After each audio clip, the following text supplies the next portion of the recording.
History is not always written by the victors. Sometimes the true stories are hidden in the margins, waiting to be discovered. In the early 19th century, the waters of southern China were among the most dangerous trade routes on Earth. Merchant ships carrying silk, porcelain, tea, and silver crossed the South China Sea, connecting Asia to a rapidly expanding global economy. But those waters were not controlled entirely by empires. They were ruled by pirates, thousands of them. Entire fleets moved through the coastal islands and river mouths, attacking merchant vessels, raiding coastal towns, and disappearing before imperial naval patrols could arrive. Yet among these pirates, one leader stood above all others, not a warlord, not a seasoned naval officer, but a woman who had once worked in a floating brothel. Her name was Ching Shih. At the height of her power, she commanded a pirate confederation so vast that even the Chinese imperial government struggled to defeat it. Her fleets dominated entire coastlines. Her pirates numbered in the tens of thousands, and for nearly a decade she controlled the most powerful pirate empire the world had ever seen.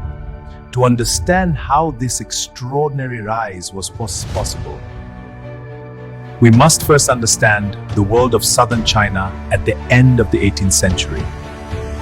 At the time, China was ruled by the Qing Dynasty, a powerful empire that governed hundreds of millions of people.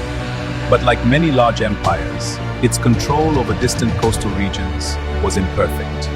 The southern coast of China was filled with fishing villages, trade ports, and small islands that were difficult to patrol effectively. Meanwhile, international trade through the port city of Guangzhou had become one of the most important commercial gateways in the world. European merchants, Southeast Asian traders, and Chinese shipping companies all converged there.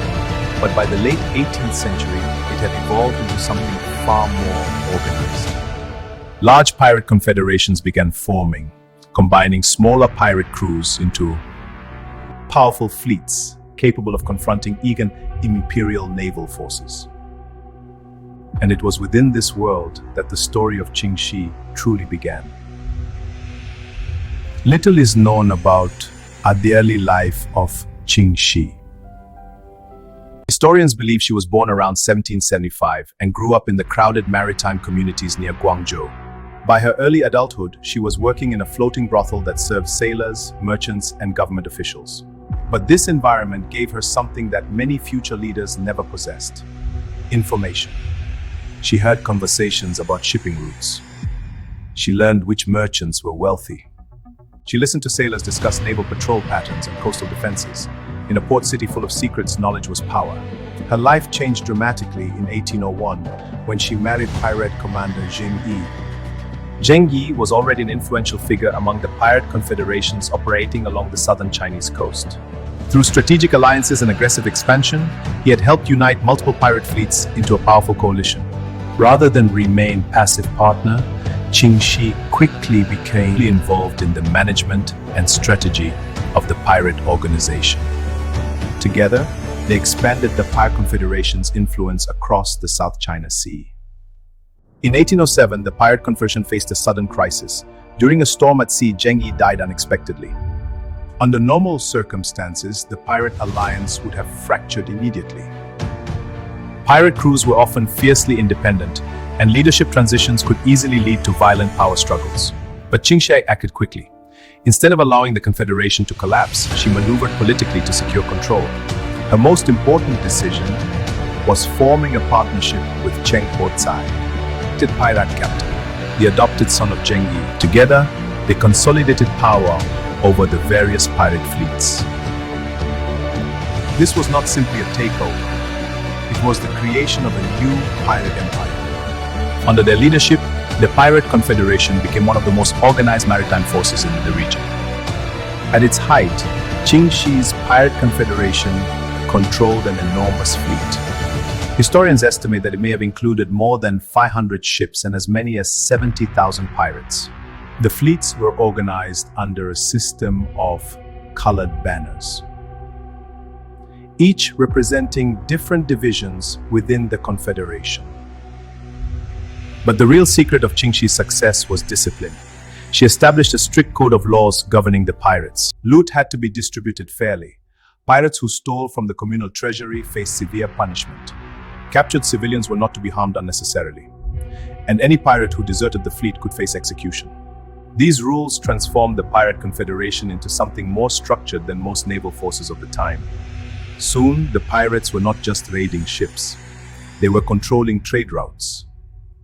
Merchant vessels often paid protection money rather than risk attack.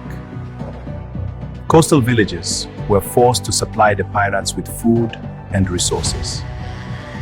The pirate confederation had effectively become a shadow government along the southern Chinese coast. The growing power of the pirates alarmed the Qing Dynasty.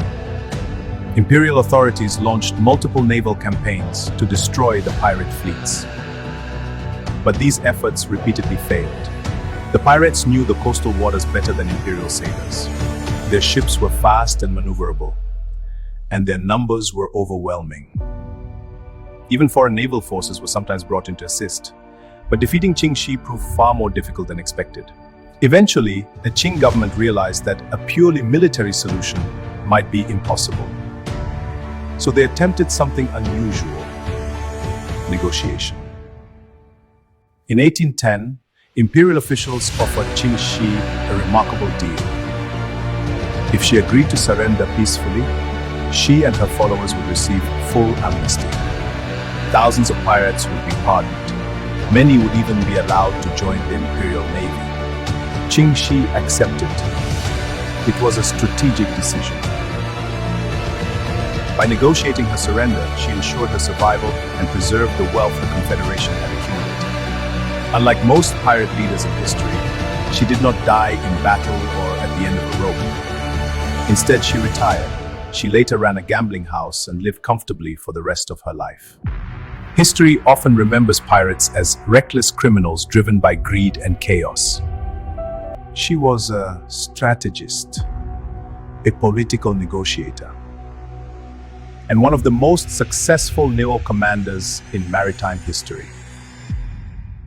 From the margins of society to the command of thousands of pirates, her rise challenges many of our assumptions about power, leadership, and opportunity in history. And even centuries later, her story remains one of the most remarkable transformations the world of piracy has ever seen.